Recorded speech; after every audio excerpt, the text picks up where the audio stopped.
इसलिए आमिर खान को डर लगने लगा है। ये इन लोगों को डर जब नहीं लगा, जब हिंदुस्तान के सबसे शांति प्रिय जगह, जहां से 3.5 लाख पंडितों को रेप मर्डर करके आपने निकाला, और आप सदियों से उनके साथ रह रहे थे, आप कश्मीरियत की दुहाई दे रहे थे, आप इंसानियत की दुहाई दे रहे थे, तमाम उसके बावजूद भी आपने उनके साथ क्या किया? वो सेकुलरिज्म क्या था भाई? इसलिए मैं कह रहा हूं कि जो लोग यकायक अखलाक की खबर से डरने लगते हैं, यकायक उनको लगने लगता है कि इस देश में कुछ राष्ट्रवादी ताकतें बढ़ने लगी हैं, इससे डर लगने लगता है, लेकिन वही लोग आसाम में एक घुसपैठिया देश का गृह राज्यमंत्री बन जाता है, डर नहीं लगता।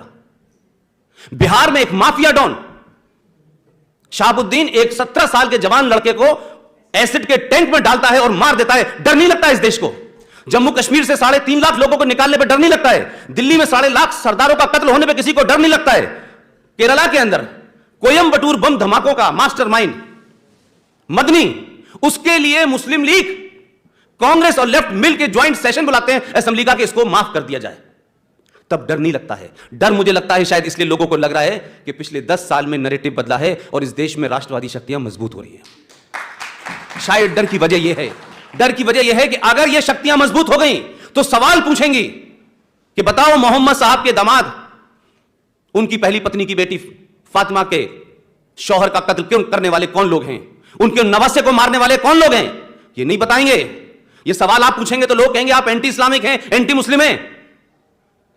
आप बताएं ना, कश्मीर में आपने पाकिस्तान में क्या किया?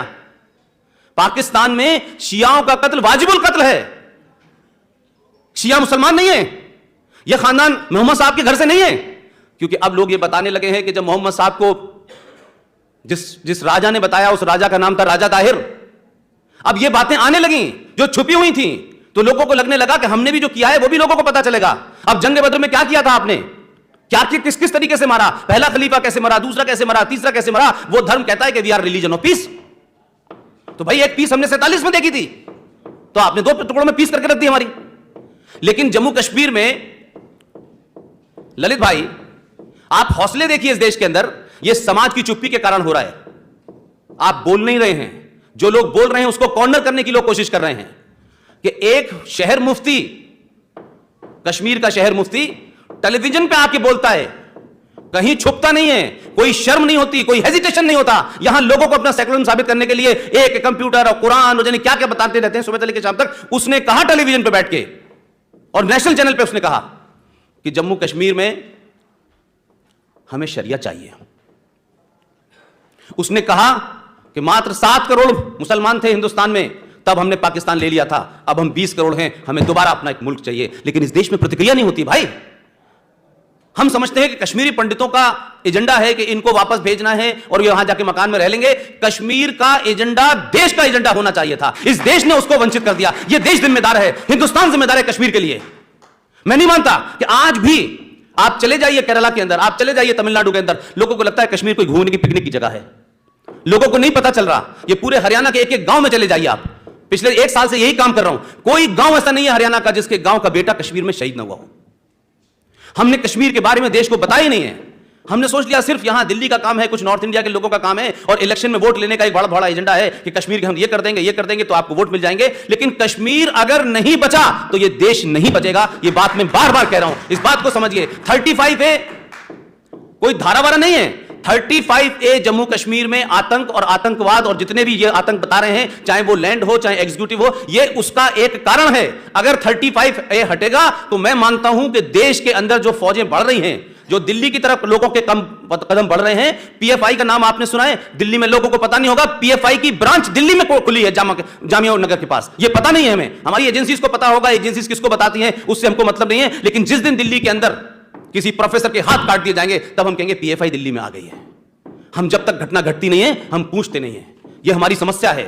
इस देश में गांधी जी का कत्ल कैसे हुआ इसके बारे में डिबेट में सुप्रीम कोर्ट मजे ले रही है, लेकिन जम्मू कश्मीर के पंडित जब सुप्रीम कोर्ट गए, उन्होंने कहा कि 1990 में जो हमारे साथ हुआ उन केसेस को खुलवाइए, कम से कम एक FIR ही कर दीजिए, कहीं कोई रजिस्ट्री कर दीजिए। तो सुप्रीम कोर्ट ये कहती है कि अब इतना पुराना केस हो गया, ना कोई रिकॉर्ड है, कहां से 27 साल की होगा, हमारे पास तो समय नहीं है और ना कोई रिकॉर्ड है। अब आप ये कहेंगे कि इस देश में भाई जजेस भी तो इसी समाज से जा रहे हैं ना निकल के, तो आप लोकतंत्र के 3 स्तंभ में से 2 को आप खुलेआम गाली देते हैं। कोई ऐसा इस देश में आदमी नहीं होगा कि उसने किसी न किसी समय किसी नेता को गाली न दी हो। प्राइम मिनिस्टर को गाली देते हैं, टेलीविजन पे गाली देते हैं, जो दिल चाहे बोल देते हैं, इस देश की ब्यूरोक्रेसी को बोल देते हैं। लेकिन ये कौन सा नियम है कि काले कोट वाले दुनिया के सबसे ईमानदार लोग हैं, सबसे महान लोग हैं, इनकी मक्कारी, इनके झूठ, इनके फरेब के बारे में कोई बात ही नहीं कर सकता है? क्योंकि कंटेम्प्ट ऑफ कोर्ट का डर किसको दिखाते हैं भाई? हमने बड़ा कंटेम्प्ट ऑफ कोर्ट देखा इस दिल्ली के अंदर, कैसे गड़े कंटेम्प्ट कोर्ट हुए। हमको मालूम है कि जो भी मिश्रा जी जा रहे थे, सुप्रीम कोर्ट के अंदर सुनवाई हो रही थी, उस लेडी वकील ने गाली ही नहीं बकी उनको, क्या क्या नहीं कहा उन मिश्रा जी से, चीफ जस्टिस ऑफ इंडिया से। किस पे कंटेम्प्ट ऑफ कोर्ट हो रहा है? कहां कंटेम्प्ट ऑफ कोर्ट हो रहा है भाई? अफजल हम शर्मिंदा है, तेरे कातिल जिंदा है। याकूब मेनन के बारे में बोला गया, भाई तो ये तो जजेस ने कत्ल किया था, तो वो जजेस भी बैठे हुए थे, तब भी उनको शर्म नहीं आ रही थी। तो क्या ठेका इस देश में सेकुलरिज्म का, क्या ठेका इस देश में हाई मॉरलिटी का सिर्फ हिंदुओं ने ले रखा है? क्या हमारी ठेका ये कि हम केरला में पटेंगे तो हाई मॉरल ग्रांड लेंगे, कश्मीर में रहेंगे तो बोलेंगे नहीं? आसाम के अंदर 14 डिस्ट्रिक्ट आपके जा चुके, आपके हाथ से, आप सुनना नहीं चाहते। आज सुशील भाई ने बोला नहीं, इस देश में कम से कम मेरी अलीगढ़ की यूनिवर्सिटी की जिंदगी से लेकर 27 साल में मैं मानता हूं 100 से ज्यादा जगह ऐसी हो चुकी हैं जहां आपका लॉ ही नहीं चलता है, आपको कोई पूछता नहीं है, आपका पुलिस वाला FIR नहीं करता, बिजली का बिल लेने आप उस इलाके के अंदर नहीं जाते हैं। आप क्या बात कर रहे हैं भाई? आप किस गलतफहमी के शिकार हैं? कम से कम 500 कश्मीर इस देश में बन चुके हैं, आपको अंदाजा नहीं है। यह अंदाजा जब होगा जब कोई बड़ा विस्फोट होगा। वो अपने मिशन पे काम कर रहे हैं, वो अपने एजेंडे पे काम कर रहे हैं, और हमको लग रहा है ये सरकार वो सरकार, विकास, सड़क, यानी क्या क्या हम लगे हुए। भाई आपने हाईवे बनाया, आपने रोड बनाई, लेकिन तय तो करो इस रोडवे के ऊपर, इस हाईवे के ऊपर कौन सी विचारधारा चलेगी भाई? ये विचारधारा भी तो तय होनी चाहिए इस देश में कि आप सड़क बनाए जा रहे हैं, सड़क पर चल कौन रहा है? AK-47 चलेगी, AK-56 चलेगी, या इस देश का सेकुलरिज्म चलेगा, या संविधान चलेगा, या कोर्ट चलेगी? तो इस देश में टेलीविजन के ऊपर जब लोग ये कहने लगे, मेरे देखते देखते ये चेंज हुआ है, देखते देखते मैंने चेंज देखा इस देश के अंदर।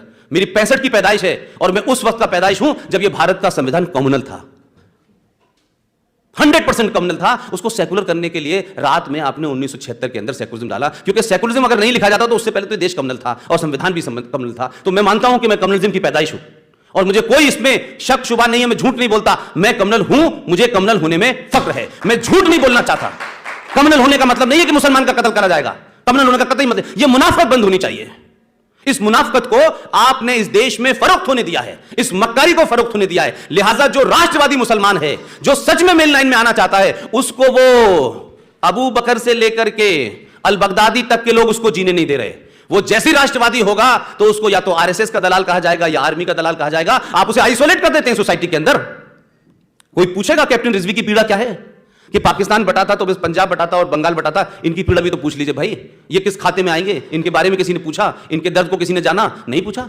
ये भी तो चिल्ला रहे हैं कि कश्मीर में हम भी तो हैं भाई, कारगिल का इलाका हमारा भी तो है, क्यों नहीं कारगिल से रूट पाकिस्तान की तरफ खुलता? क्योंकि कारगिल के इधर भी शिया हैं और उधर भी शिया हैं, लेकिन मुजफ्फराबाद क्यों खुलेगा? मुजफ्फराबाद क्यों खुलेगा भाई? इसलिए कि एजेंडा दूसरा है।